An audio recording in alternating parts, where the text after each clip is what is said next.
Bonjour à tous et à tous. Je vous souhaite une bonne année 2023. C'est une année qui a commencé de façon exceptionnelle parce qu'on est arrivé devant la porte. Tout à l'heure, elle était fermée. C'était toute une épreuve de foi. Donc, avec mon frère Dave, on a essayé de passer des appels et finalement, on a vu que quelqu'un est arrivé pour nous ouvrir la porte. Parce que même Raymond me disait, est-ce que vous ne pouvez pas vous réunir quelque part au cas où? Je me suis dit, bon, on va quand même essayer s'il fallait, pas défoncer la porte, mais essayer de faire en sorte d'attendre et puis de remettre tout entre les mains du Seigneur. Et lui-même, il est souverain. Et il permet aussi qu'on soit là aujourd'hui pour l'adorer, pour le louer et le rendre grâce aussi pour cette nouvelle année.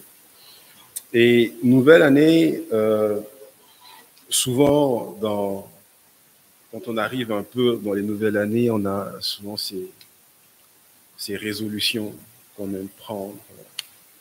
Souvent, on a tellement mangé qu'on veut passer du temps dans la salle de gym pour perdre du poids ou quoi que ce soit. Et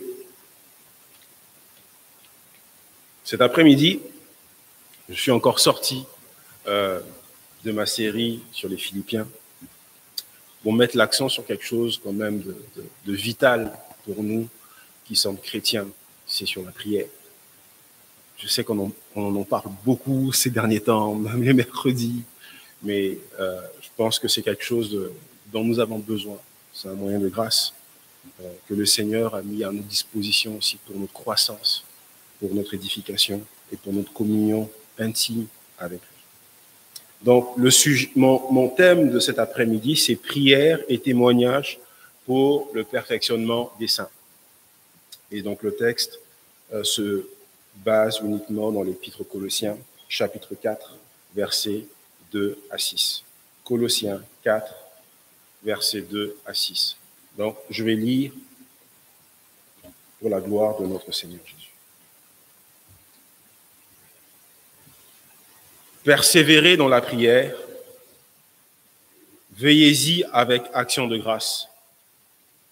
Priez en même temps pour nous, afin que Dieu nous ouvre une porte pour la parole, en sorte que je puisse annoncer le mystère de Christ, pour lequel je suis dans les chaînes, et à le faire connaître comme je dois en parler. Conduisez-vous avec sagesse envers ceux du dehors et rachetez le temps. Que votre parole soit toujours accompagnée de grâce, assaisonnée de sel, afin que vous sachiez comment il faut répondre à chacun. Amen. Donc un petit rappel et contexte entourant la rédaction de cette épître. C'est parce qu'en fait, il y avait une hérésie qui était grandissante dans cette église de Colosse. Et ce qui a emmené Paul à rédiger cette lettre pour ces faux docteurs, en effet, qui étaient parmi les croyants de Colosse. Donc, ces faux docteurs qui semblent avoir consulté des débuts de ce qui devient plus tard, disons, le mouvement gnostique, c'est-à-dire que des croyances juives de l'époque qui mettaient l'accent sur la dualité entre la création et puis la rédemption. Et ces faux docteurs étaient issus de religions juives et prônaient la nécessité aussi d'observer les lois et les cérémonies de l'Ancien Testament. Ils étaient d'ordre philosophique et mettaient l'accent sur une connaissance qui était particulière et profonde, plus humaine que de se centrer sur le Christ. Ils niaient la divinité de Dieu et prônaient l'adoration des anges en tant que médiateur entre Dieu et puis les hommes. Et dans cette lettre, Paul semblait poursuivre 3 objectifs. Il cherchait à montrer la divinité et la suprématie de Christ face à l'hérésie que les Colossiens vivaient. Deuxièmement, il voulait conduire les croyants à une maturité spirituelle. Et enfin, les mettre au courant de sa situation qu'il vivait, lui, en captivité et, en effet, où il était dans les chaînes. Après avoir appelé les Colossiens à une vie plus profonde en Jésus-Christ, sur le plan doctrinal, des versets 1 du chapitre 1 au chapitre 2 et 7, Et sur le plan polémique, a dénoncé le gnosticisme, le légalisme aussi, et le mysticisme, parce qu'il prônait aussi ce genre de pratique. L'ascétisme, c'est, comment je peux le définir, l'ascétisme, c'est le fait de vivre reculé de tout le monde, de mener une vie qui est dure en dehors des frères et des sœurs, de se priver, une sorte de privation en effet de ce que nous avons. Donc, c'est un peu plus que les moines, en fait, que ce que les moines font. Donc, il dénonçait l'ascétisme, le mysticisme. Paul exhorte les Colossiens à une vie centrée sur le Christ et les invite à revêtir les vertus de la nouvelle vie et d'une vie de sainteté dans le chapitre 3, 12 à 17. Il donne aussi des instructions dans cette lettre sur la manière dont on devrait vivre au sein des foyers chrétiens, en s'adressant aux femmes, aux maris, aux enfants, aux pères, aux esclaves et aux maîtres également, des chapitres 3 au chapitre 4. Et il clôt la section par des injonctions à la prière et à la sagesse dans le comportement à l'égard de ceux du dehors. Et c'est l'objet de notre prédication de ce matin, dans le chapitre 4, du verset 2 au verset 6. Je suis encore à l'introduction. J'y arrive. Donc, beaucoup de ce que Paul a dit tout au long de cette lettre a été orienté vers la remise en question des priorités des chrétiens de Colosse. Quelle était leur priorité? En effet, l'influence des faux docteurs dans leur Église a eu pour effet de détourner l'attention de leur foi en Christ, je dirais même en second plan, vraiment à l'écart de cette vie-là qui devait mener avec le Christ. Et donc, Paul voulait orienter leur pensée vers les choses essentielles, les choses les plus importantes. La vie avec le Christ, la centralité de Christ, la vie de prière, la sagesse. Et donc, après avoir passé le dernier chapitre et plus à émettre des exhortations, à émettre l'accent sur cette centralité de Christ par rapport à l'Évangile, il aborde un sujet très important sur la communion et l'union avec Christ dans notre vie personnelle et avec celle des gens du dehors, comme on dit, les incroyants. Ce qui se passait dans l'église de Colosse n'était pas différent de ce qui se passe dans de nombreuses églises.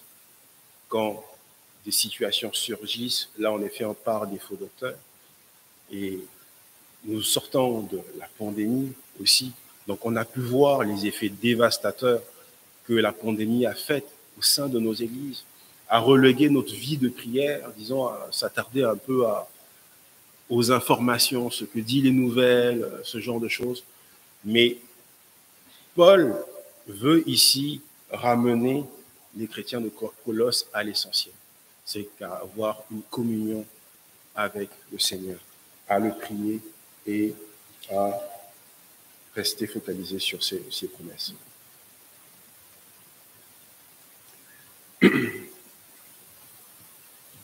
Les exhortations de Paul leur sont adressées afin de les renvoyer à cet appel alors qu'ils vivent leur nouvelle vie en communion avec le Christ devant un grand nombre de personnes.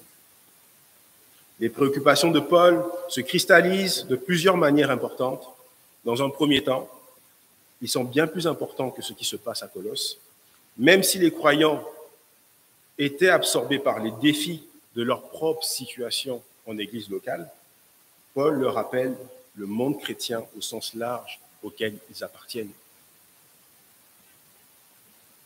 Alors, il leur rappelle son propre travail et son besoin de prière. Son travail en captivité et ce besoin de prière qu'il avait.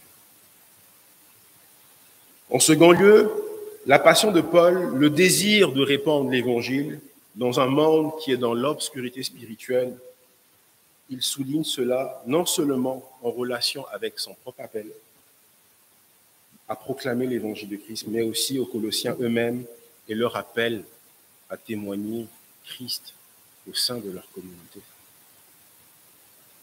Et le troisième problème qui relie les deux autres est l'importance de la prière dans tous les aspects de la vie chrétienne.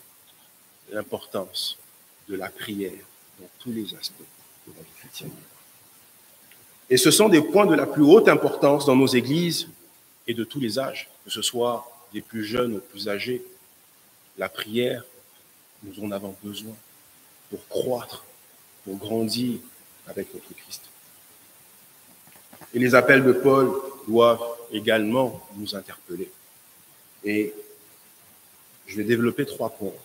Le premier point, le verset 2, cultiver la discipline de prière. Mon deuxième point va être prier pour ceux qui proclament l'Évangile. Et enfin, mener une vie digne à l'image de Christ afin de diriger le monde vers Jésus-Christ. Donc, sans plus tarder, mon premier point, cultiver la discipline de prière.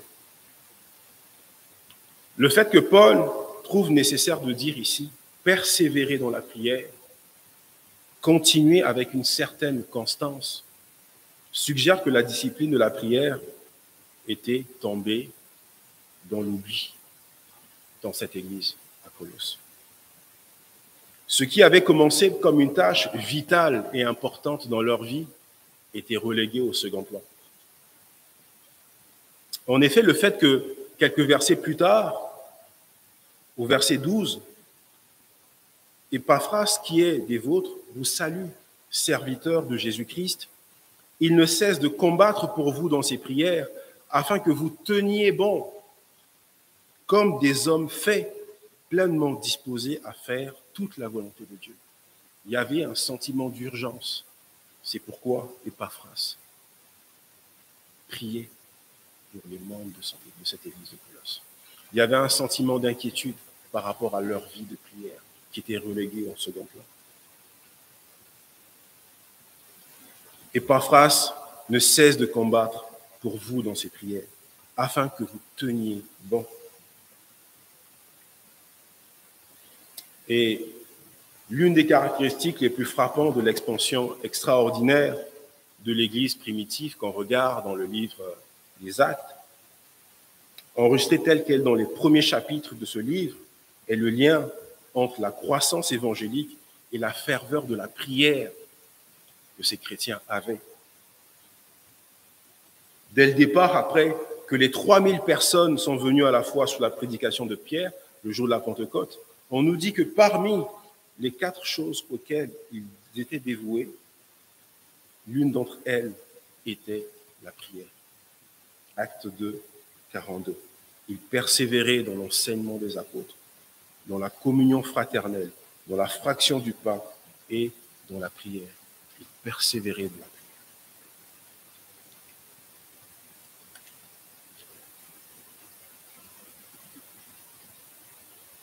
Et nous pouvons voir aussi, suite à cela, une certaine régularité, une certaine intensité dans la prière, dans leur temps.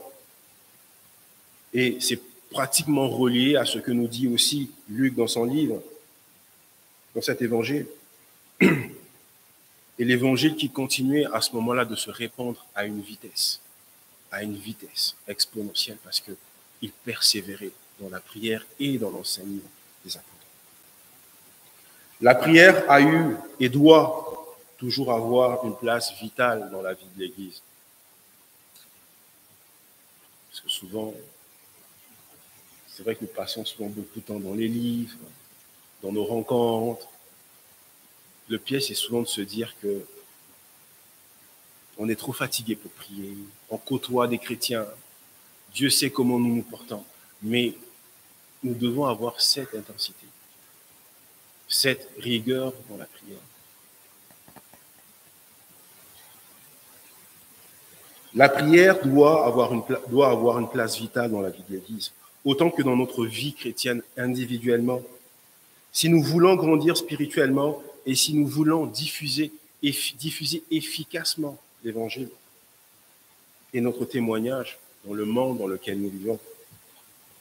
D'où le besoin de persévérer, de surmonter les obstacles, les distractions. Parce que les obstacles, les distractions ne manqueront jamais dans le monde dans lequel nous vivons, dans ce royaume dans lequel nous vivons. Il y a tellement de distractions. Nous sommes tout le temps occupés. C'est comme on dit en Europe, boulot, métro, dodo. C'est tout ce qu'on fait. Mais la prière, pour nous, elle est centrale dans notre vie personnelle et dans la vie de l'Église. Paul avait une vie de prière accomplie. On le voit dans le premier chapitre. Mais il recommandait aux autres croyants d'en avoir une qui était semblable aussi. D'où cet appel à persévérer dans la prière. Prier n'est pas un luxe, mais c'est essentiel à notre croissance spirituelle. C'est un peu comme si, je sais que souvent on va au gym pour se muscler, mais on peut dire que la prière pour nous, ça représente cela aussi, pour muscler notre foi, pour muscler, pour entretenir cette relation que nous avons avec Christ.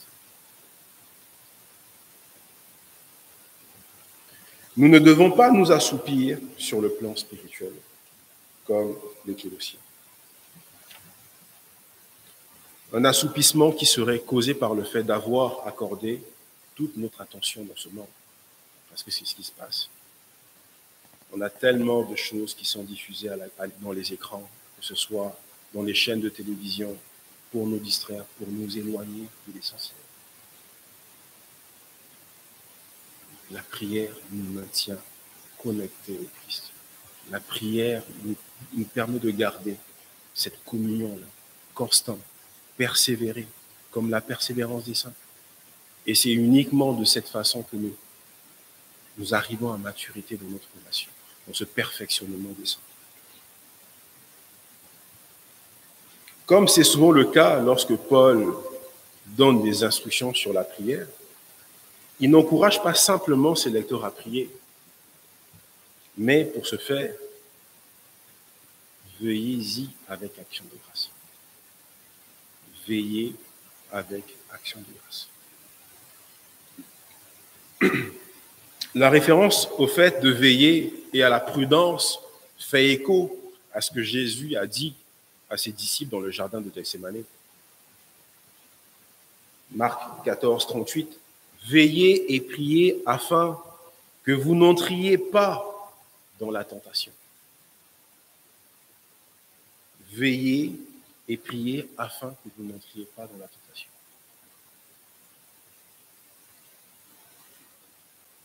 Il porte le sentiment d'être alerte et conscient des circonstances dans lesquelles nous vivons, dans le monde dans lequel nous sommes, chrétiens du royaume des cieux, mais dans ce royaume terrestre aussi, avec toutes les distractions, toute la mondanité que nous avons, mais que nous puissions veiller, que nous soyons alertes, parce que le diable aussi rôde et cherche qui dévorer.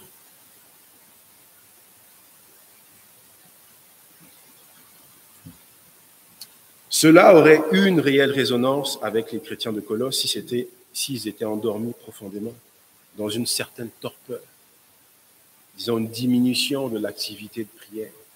C'est aussi souvent ce qui se passe.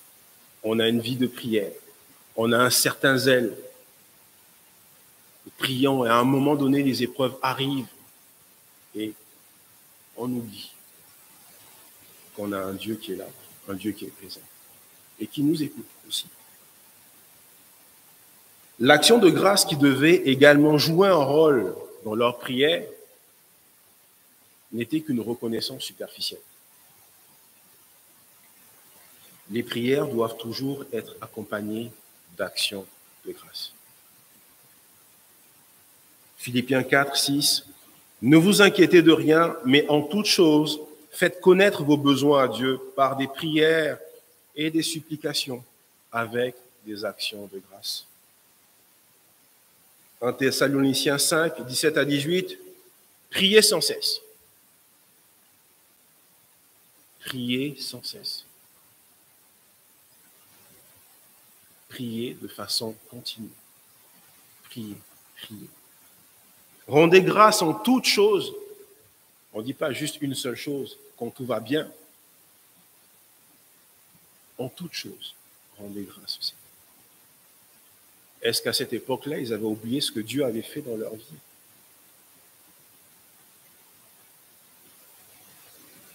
Rendez grâce en toutes choses, car c'est à votre égard la volonté de Dieu en Jésus-Christ. Que tout ce qui se passe, tout ce que nous vivons, est la volonté de notre Dieu. Lui qui a décrété toutes choses, lui qui est souverain sur toutes choses. Rendre des actions de grâce permet d'avoir une attitude appropriée en présence de notre Dieu. Romains 1, verset 21. Car ayant connu Dieu, ils ne l'ont point glorifié comme Dieu, ils ne lui ont point rendu grâce, mais ils se sont égarés dans leurs pensées, et leur cœur, sans intelligence, a été plongé dans les ténèbres.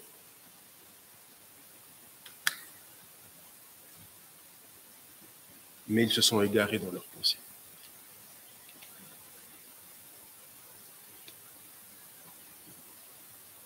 S'égarer dans les pensées, c'est dans le sens où, lorsqu'il nous arrive souvent quelque chose de grave, nous cherchons souvent à résoudre ces problèmes de façon intellectuelle, de façon personnelle, comme si nous étions aussi des dieux aussi. C'est qu'on oublie ce que Dieu a fait pour nous. Nous sommes prompts à oublier tout ce que Dieu a fait pour nous. Et lorsqu'il arrive quelque chose, on oublie tout cela.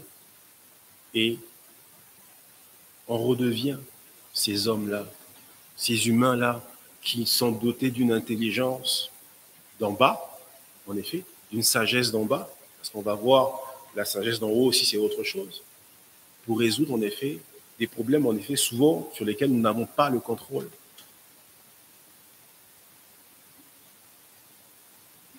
Pour Jean Calvin, parce qu'il faut solliciter Dieu pour la nécessité présente de telle manière que, dans l'intervalle, on n'oublie pas les faveurs déjà reçues. De plus, nous ne devons pas être assez opportuns pour murmurer et nous sentir offensés si Dieu ne satisfait pas immédiatement nos désirs. Mais nous devons recevoir avec contentement tout ce qu'il donne. Ainsi, une double action de grâce est nécessaire, une double action de grâce. Même si le Seigneur,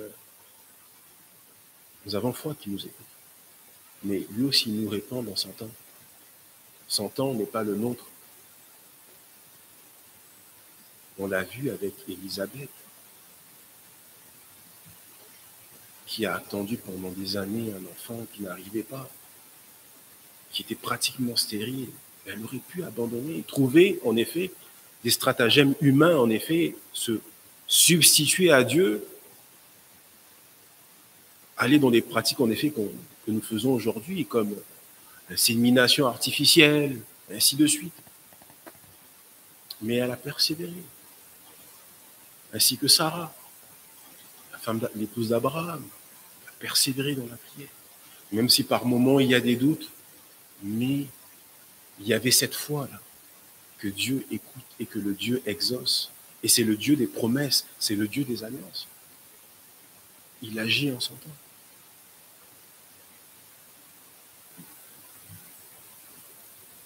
Et mon deuxième point, n'oubliez pas ceux qui proclament l'Évangile. Comme Paul encourage spécifiquement l'Église de cultiver leur vie de prière, il devient encore plus précis quand il demande de se souvenir de lui dans les prières. C'est quand même étrange. On connaît le ministère de Paul. Est-ce que Paul a vraiment besoin qu'on prie pour lui?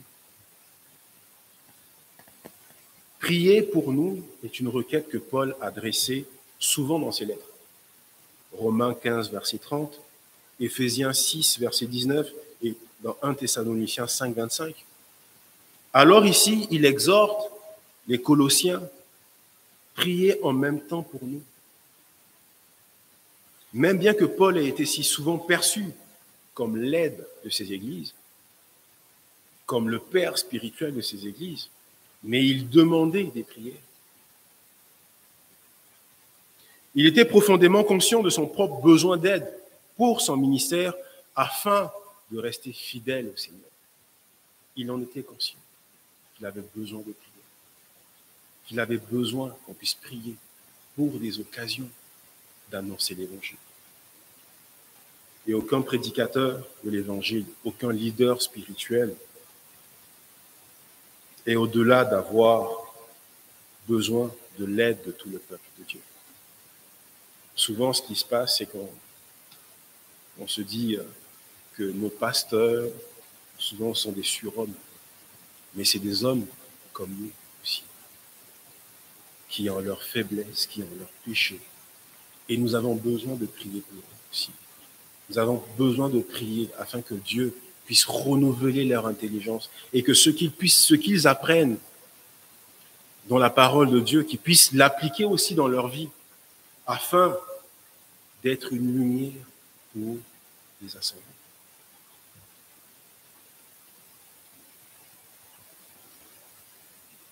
L'inquiétude particulière de Paul, alors qu'il demandait aux Colossiens de prier pour lui, était en relation avec sa capacité à répandre l'Évangile. En fait, il y avait des restrictions, il était en captivité. Et il avait ce frein-là, qui ne pouvait pas parler de Christ. Son désir était que Dieu ouvre une porte à la parole et qu'il puisse proclamer le mystère de Christ. Et étant donné que sa liberté était sérieusement réduite, et il y avait une limite à propager l'Évangile, il a fait appel à l'Église. Priez pour nous.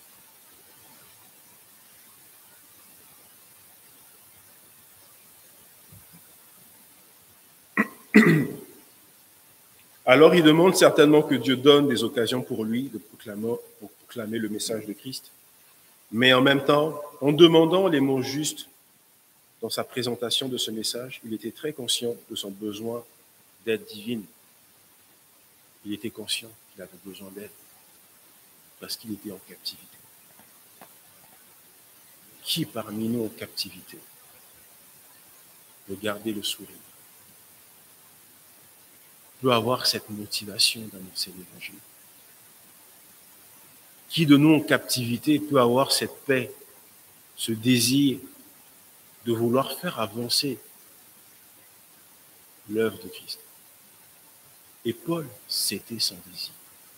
Et c'est pourquoi il demandait des prières. Il demandait qu'on puisse prier.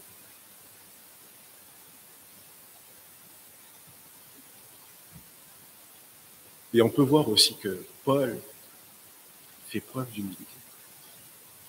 Une très grande humilité. Parce qu'on peut remarquer que certains prédicateurs qui sont tellement, qui ont une réputation qui dépasse la terre ou bien qui dépasse les réseaux ou quoi que ce soit, demander de l'aide. Prier pour nous. Et on voyait cette humilité dans ce leader-là qu'il était.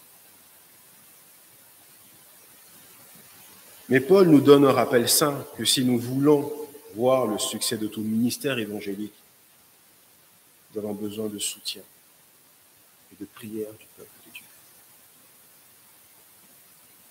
Nous avons besoin de ce soutien-là, des prières du peuple de Dieu. Paul désirait ardemment être aidé par leurs prières et était pleinement persuadé que ces prières lui seraient utiles parce qu'il avait la foi, parce qu'il avait confiance dans les promesses du Christ. Et il savait que le Seigneur n'allait pas l'abandonner. Et il savait qu'il avait cette mission-là de répandre l'Évangile. Et comme on l'avait vu dans Philippiens, pour lui, c'était vivre et mourir pour le Christ.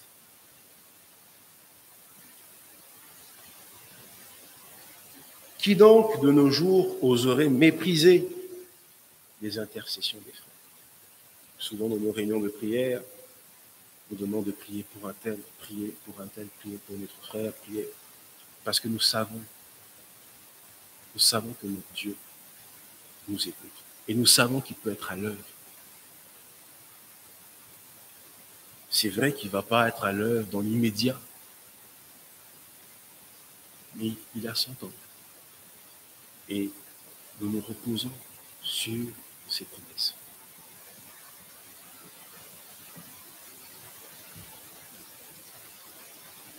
Et incontestablement, ce n'est pas en vain que le Seigneur a désigné cet exercice d'amour entre nous, que nous prions les uns pour les autres aussi. Frère, prie pour moi, j'ai telle difficulté. Je recherche le travail. C'est difficile dans ma famille. Il y a un membre de ma famille qui ne connaît pas le Christ. C'est parce que, en tant que chrétien, nous savons, nous connaissons, nous avons foi au Christ et l'importance d'appartenir à la famille de Christ. Et c'est pourquoi nous prions pour nos proches. Nous prions pour ceux qui sont perdus. Et nous prions aussi pour nos leaders.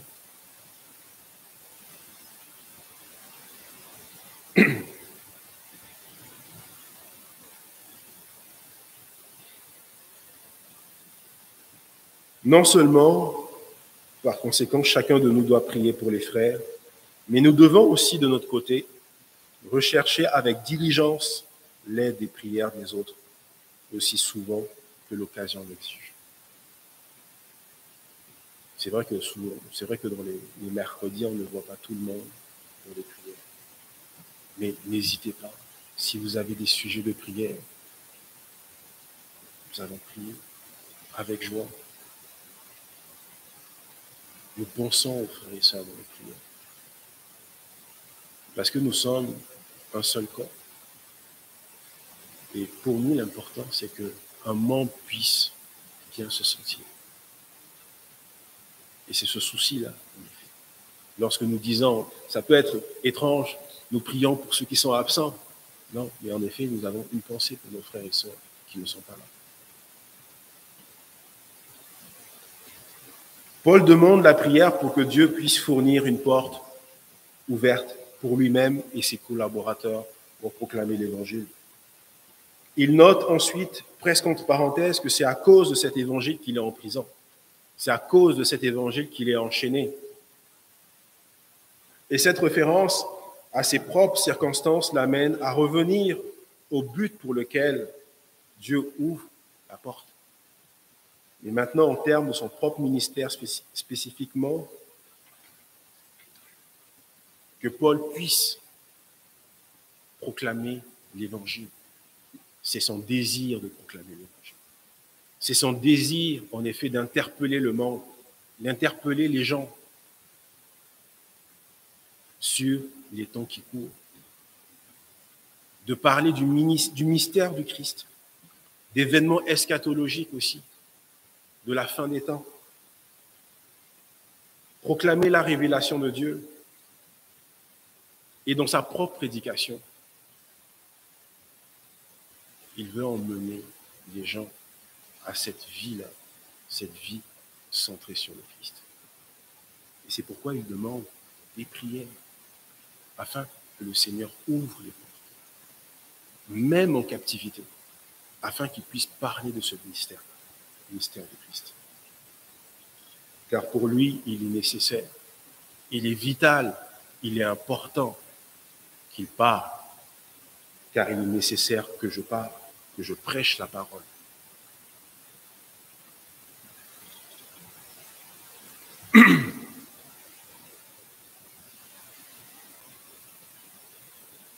Mon troisième point, mener une vie digne à l'image de Christ afin de diriger le monde vers Jésus. Du verset 5 au verset 6. Conduisez-vous avec sagesse envers ceux du dehors et rachetez le temps. Que votre parole soit toujours accompagnée de grâce, assaisonnée de sel, afin que vous sachiez comment il faut répondre à chacun. Est-ce que vous savez comment on assaisonne, on met du sel dans la façon dont on parle? C'est sûr que c'est une expression qui est littérale. Donc on va voir exactement, à la lumière des Écritures, ce que Paul veut dire à partir de ces deux passages.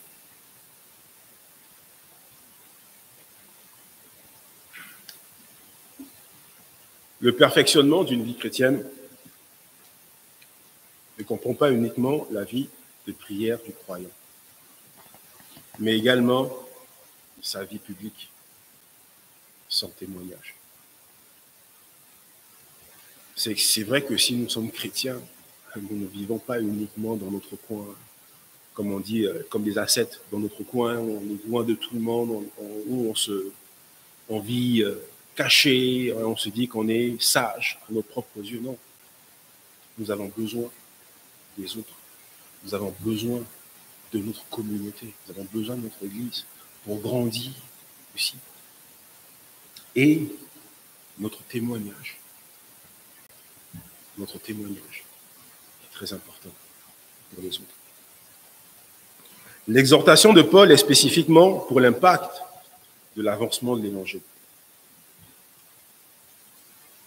L'impact de l'avancement de l'Évangile. En tant que croyants, qu'est-ce que nous faisons, comment nous nous comportons envers ceux du dehors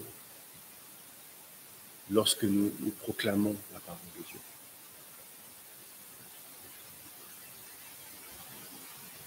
Dieu. L'exhortation de Paul est spécifiquement pour l'impact de l'avancement de l'Évangile, ce qui constitue l'appel des chrétiens à vivre et à parler d'une manière qui aura un impact sur les incroyants. Alors, il exhorte les Colossiens. Conduisez-vous avec sagesse envers ceux du dehors et rachetez le temps. Afin de se perfectionner, Paul affirma qu'il fallait se conduire avec sagesse, celle qui vient de Dieu et non celle qui vient des hommes. Jacques 3, verset 13, « Lequel d'entre vous est sage et intelligent, qu'il montre ses œuvres par une bonne conduite avec la douceur et la sagesse. » Douceur et sagesse. Jacques 3, verset 17. « La sagesse d'en haut est premièrement pure, ensuite pacifique. » Pacifique qui recherche la paix avec tous. Modéré, qui ne va pas dans les excès, qui ne va pas dans les extrêmes, mais modéré. Conciliante, pleine de miséricorde et de bons fruits. Exemple de duplicité, personne à double visage, d'hypocrisie. Afin de se perfectionner, Paul affirma qu'il fallait se conduire avec sagesse envers ceux du dehors, ceux qui n'appartiennent pas de la famille des croyants. Revêtir ces caractéristiques. C'est la perfection absolue que nous ne pouvons pas, en tant que pécheurs, atteindre avec l'aide de Dieu, oui, et de nous-mêmes. Intrinsèquement, nous sommes mauvais. Et nous sommes à l'opposé de ce qui est mentionné dans cette partie, dans ce livre, dans ce que Jacques mentionne ici. Et nous devons demander au Seigneur de nous donner sa sagesse afin que nous puissions nous comporter de la façon dont il souhaite avec ceux du dehors. 1 Timothée 3, 7, il faut aussi qu'ils reçoivent un bon témoignage de ceux du dehors afin de ne pas tomber dans l'opprobre et dans les pièges du diable. Le fait que Paul doit rappeler à ses lecteurs leur devoir envers les dangers n'est pas sans signification. Il semblerait que ces chrétiens de Colosse étaient devenus si préoccupés par ce qui se passait dans l'Église à Colosse à cause des faux docteurs qu'ils avaient oublié d'être la lumière du monde, d'avoir ce témoignage, ce bon témoignage, de porter les fruits à l'image du Christ. Ils avaient complètement oublié. Ils étaient submergés par ces problèmes. Et Paul avait besoin de les avertir pour qu'ils puissent vivre avec sagesse. Et tellement souvent, en tant que chrétien,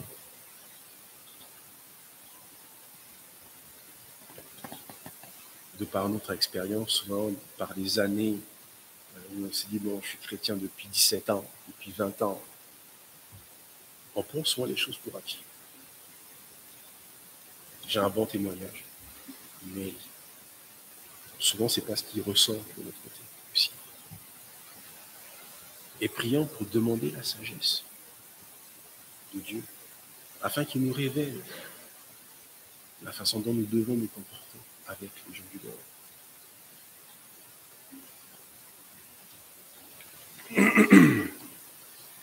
Jean Calvin dit que, mais pourquoi se soucierait-il d'eux plutôt que des croyants? Pourquoi on doit se soucier des incroyants que des croyants? Ça, c'est la question que Calvin se pose. Premièrement, de peur qu'aucune pierre d'achoppement ne soit mise en place devant les autres. Car rien n'est plus prêt à arriver que les incroyants soient poussés de mal en pis pour notre imprudence et leur esprit soit blessé de sorte qu'ils ont de plus en plus en horreur l'évangile. De ne pas être cette pierre d'achoppement pour les autres. Afin que l'évangile soit toujours de bonne odeur. Et nous sommes cette lumière, ce sel du monde. Deuxièmement, il est de peur qu'aucune occasion ne soit donnée pour détourner l'attention de l'honneur de l'évangile et ainsi le nom du Christ soit exposé à la dérision.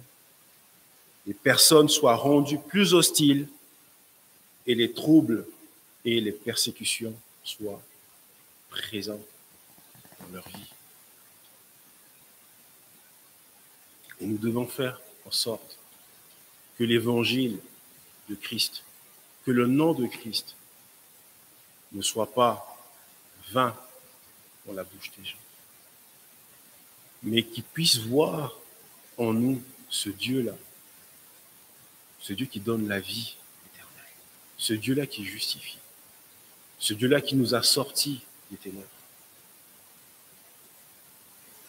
Lorsque Paul nuance son exhortation sur la façon dont les Colossiens doivent vivre, en rachetant le temps, littéralement, il leur demande de faire bon usage de leur temps. Il semblerait qu'il ait dit, bien plus que simplement, de ne pas gaspiller leur temps. Les chrétiens devaient être prêts à proclamer Christ en toute occasion. En toute occasion. Favorable ou non. 2 Timothée 4, verset 2, prêche la parole, insiste en toute occasion, favorable ou non. Reprend, censure, exhorte avec toute douceur et en instruisant. Que nous devrions saisir les opportunités. C'est vrai que des fois on se dit on est réformé, évangéliser, aller vers les autres, ce n'est pas notre force. Mais nous devons prier le Seigneur pour que nous puissions trouver les occasions, bonnes ou mauvaises, de parler de Christ, d'annoncer la bonne nouvelle, avec douceur. C'est vrai qu'il peut arriver qu'on se dise, bon, j'ai mon petit frère à qui je parle du Seigneur, ça ne change pas. Ça peut arriver, ça. Mais c'est Dieu qui fait l'œuvre dans le cœur des gens. Et Dieu, il a son temps aussi. Mais nous devons garder cette douceur, cette patience aussi. Et que nous puissions nous dire que c'est Dieu, dans son temps, qui va intervenir. Le prier, le supplier. persévérer dans la prière, de prier sans cesse, jusqu'à ce que cela puisse arriver. Ça peut arriver même plus tard. On sera peut-être même plus en vie aussi, comme les pères de la foi, en effet, qui ont attendu Christ, parce que Dieu a son temps. Et on l'a lu, notre frère l'a lu ce matin dans Éphésiens 5, 16. Il en donne la raison aussi, parce que les jours sont mauvais, que nous devons utiliser notre temps à bon escient parce que les temps sont mauvais. Au milieu d'une corruption aussi grande que celle qui règne dans le monde, nous devrions saisir les opportunités de faire le bien pour Christ. Et nous devons lutter contre ces obstacles avec son aide. Par conséquent, plus notre chemin est obstrué par des occasions d'offense, d'autant plus nous devons prendre garde pour que nous ne puissions pas trébucher. Et c'est Dieu lui-même qui va nous guider. C'est lui qui va nous conduire.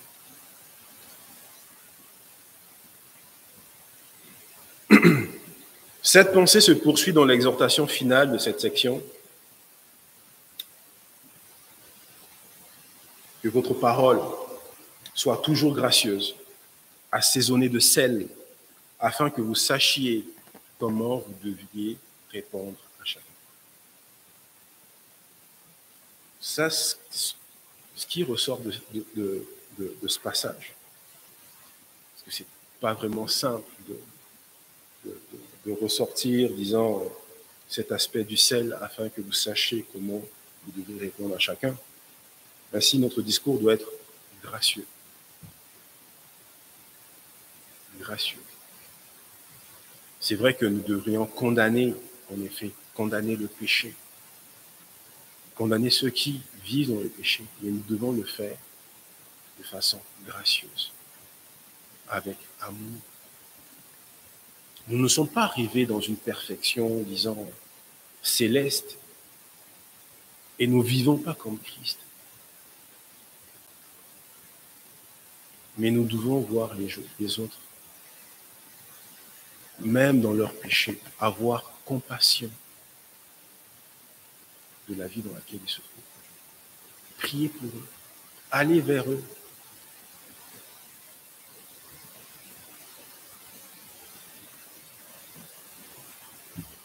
Ainsi, notre discours doit être gracieux et assaisonné de sel. Il semblerait que la bienveillance mentionnée par Paul pointe vers le temps de ce que nous disons et de comment nous le disons. Il n'y a pas de place pour les discours durs, l'arrogance, le dédain.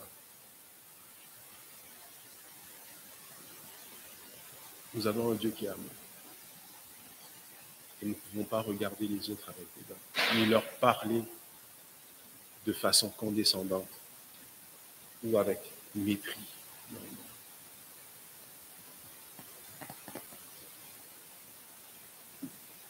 Nous ne devons pas avoir de jugement dans nos discours. Mais nous devons avoir compassion des autres. Nous devons compatir, prier pour eux, aller vers eux en leur annonçant l'évangile avec un temps de grâce et de misère.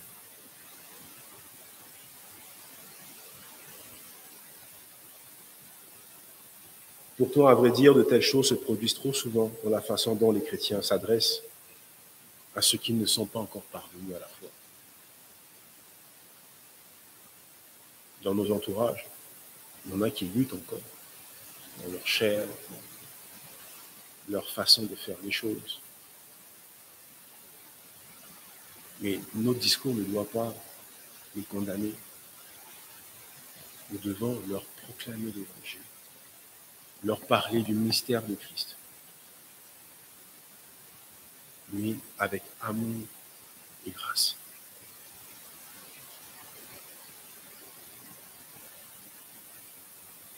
De même, la référence de Paul au sel comme assaisonnement, dans ce que nous disons, suggère la saveur et la pertinence. En d'autres termes, notre prier et vivre pour ce qui compte le plus, pour le témoignage du Christ en tant que notre Sauveur ne doit pas paraître fade et sombre.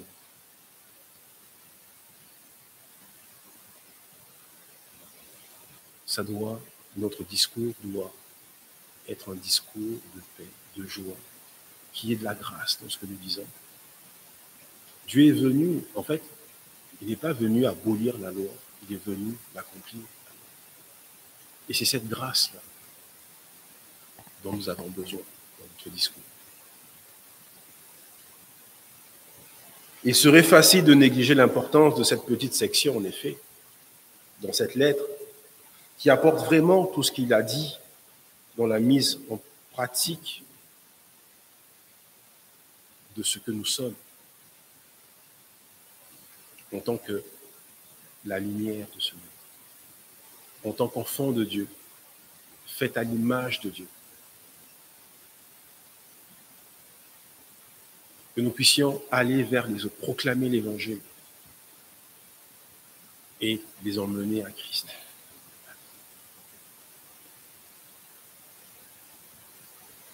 Que notre discours puisse édifier.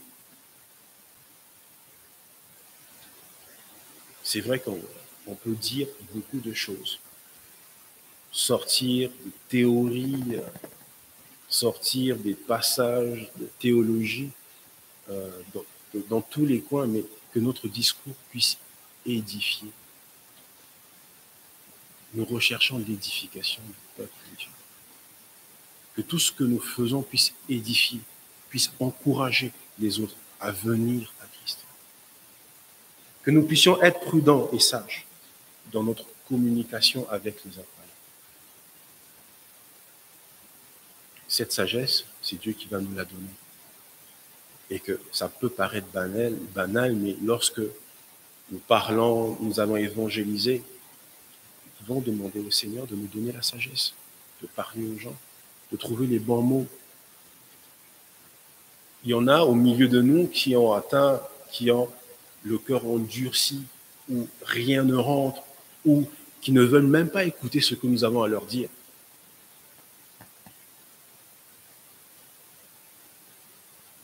Qui ne peuvent même pas s'asseoir avec nous parce que nous sommes chrétiens, qui ne veulent rien entendre.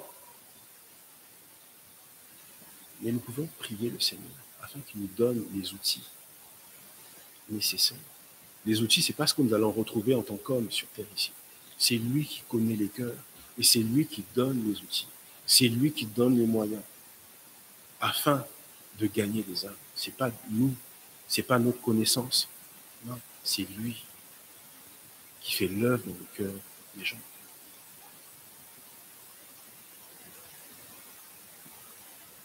Donald Carson a écrit « L'homme qui s'est accoutumé à la prudence dans ses communications ne tombera pas dans beaucoup d'absurdités, dans lesquelles tombent de temps en temps les personnes bavardes. Par une pratique constante, acquérera pour lui-même l'expertise de faire des réponses appropriées. » Souvent, nous sommes très aptes à parler, mais très longs à écouter. Il faut demander la sagesse de Christ.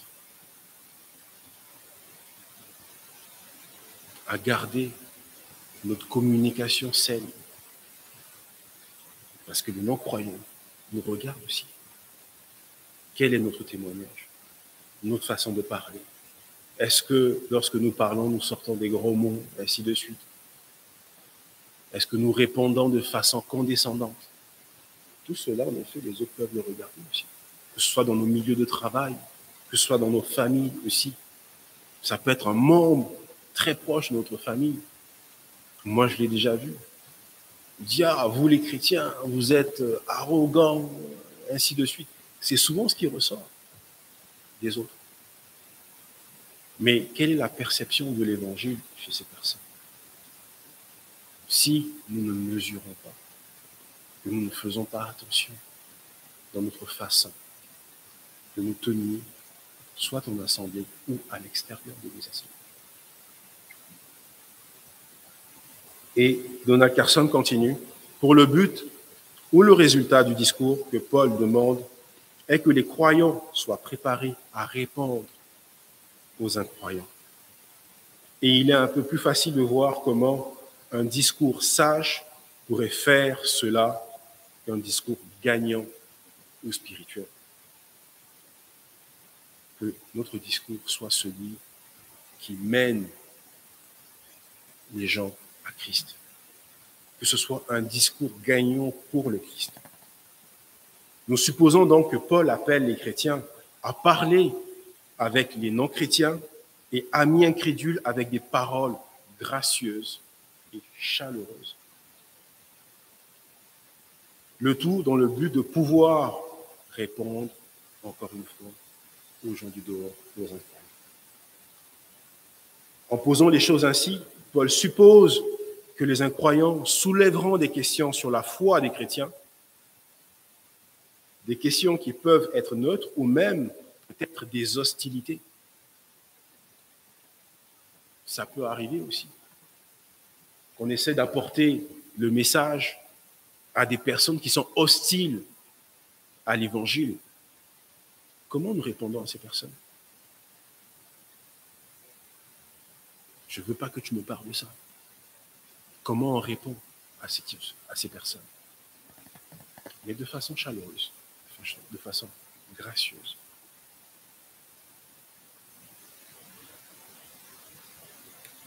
Une réponse chrétienne appropriée sera, bien sûr, communiquer le contenu de l'Évangile. Mais cela sera également fait d'une manière qui rendra l'Évangile encore beaucoup plus attrayant. En tant que nous-mêmes, chrétiens, il arrive souvent que notre personne soit même un témoignage. Notre comportement, nos façons de faire, qui puissent pousser même les gens. Ben, pourquoi tu es comme ça? Pourquoi tu fais ça? Ah, mais je suis chrétien. Ça peut pousser les autres aussi. Cette curiosité là aussi. Ben, tiens, je veux venir à ton église, par exemple. Ça peut être nous, même sans pour autant dire quelque chose, mais notre comportement, nos façons de faire avec les autres. Pierre fait une remarque similaire dans 1 Pierre 3, verset 15. Soyez toujours prêts à donner une réponse à tous ceux qui vous demandent de donner la raison de l'espoir que vous avez. C'est quoi ton espoir? Sur quoi tu te reposes? Sur Christ. Et rien d'autre. Paul envisage une église censée tenir sa place dans le cadre social et attirer l'attention par l'attrait de sa vie et de son discours. En conclusion, comme je le dis au début, souvent nos résolutions du nouvel an, de la nouvelle année, c'est souvent mondain. Et pourquoi j'ai choisi ce message? Parce que moi aussi j'en ai besoin de persévérer dans la prière. D'utiliser mon temps à bon escient. De prier pour nos pasteurs. De prier le Seigneur afin d'avoir un bon témoignage, que ce soit même à l'extérieur, mais aussi au sein de notre assemblée. Que nous puissions persévérer dans la prière, veiller et être alerte. Prier pour les uns et les autres, remettre entre les mains du Seigneur nos pasteurs. On a vu un peu ce qui s'est passé au sein de notre association. Prier pour des pasteurs, prier pour des diacres, prier pour des anciens. La moisson est grande, mais il y a peu d'ouvriers. Et c'est Dieu qui œuvre. C'est lui qui fournit, c'est lui qui nous nourrit, et c'est lui qui répond également à nos prières. Que nous puissions gouverner notre conduite avec les non-croyants sur la base de la sagesse biblique et de la révélation divine. Gouverner notre conduite, c'est le terme que j'ai. C'est une déformation professionnelle. Souvent, je parle de gouvernance dans mon travail, mais gouverner notre conduite, je veux dire entretenir notre conduite sur la base de la sagesse chrétienne et de la révélation divine. Utilisons notre temps avec sagesse pour la gloire de Dieu. Prions le Seigneur afin de trouver des occasions d'annoncer l'Évangile. Le 26 décembre, il y en a qui sont allés distribuer de la nourriture. Merci. Mais quand j'en ai parlé à Raymond, il dit ça donne envie de servir dans cette église. Mais c'est des petites choses, en fait. C'est des petites choses, mais qui sont déterminantes pour l'avancement de l'œuvre de Christ. D'avoir ce désir-là, de servir les autres, d'aller vers les autres, d'apporter le message. La nourriture en elle-même, elle ne représente rien, mais d'aller vers les autres. Et en effet, toutes les questions surgissent. Qui vous êtes? Qu'est-ce que vous faites?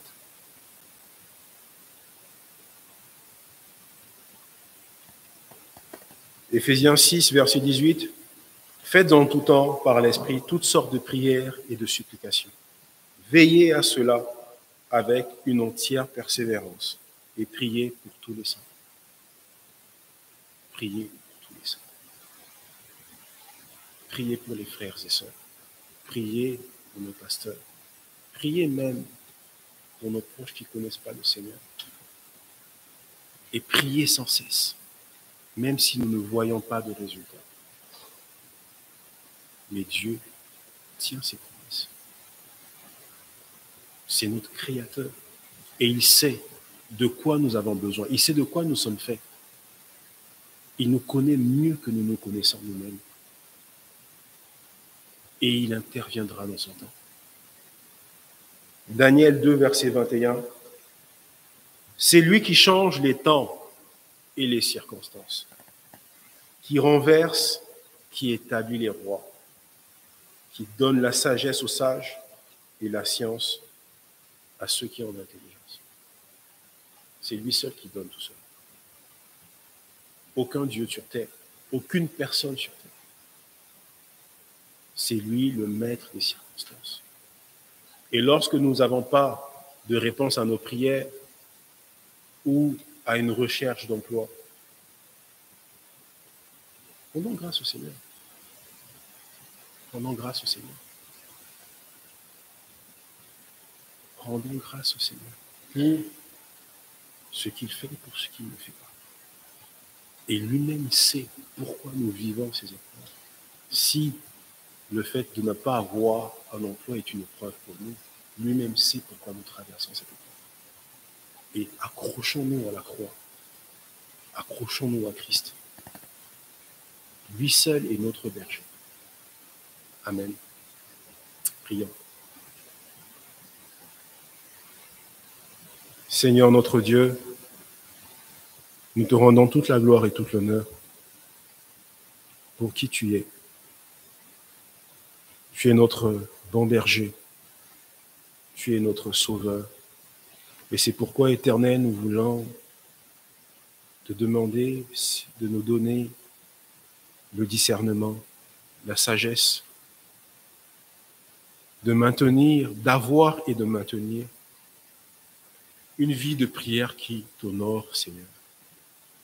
Une vie de prière qui nous maintient en communion constante et parfaite avec toi, Seigneur.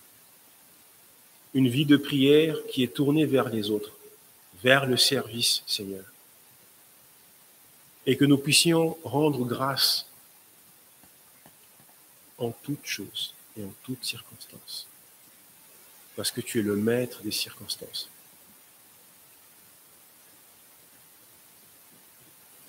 Aide-nous à être prudents, à veiller dans ce monde où nous sommes que de passage.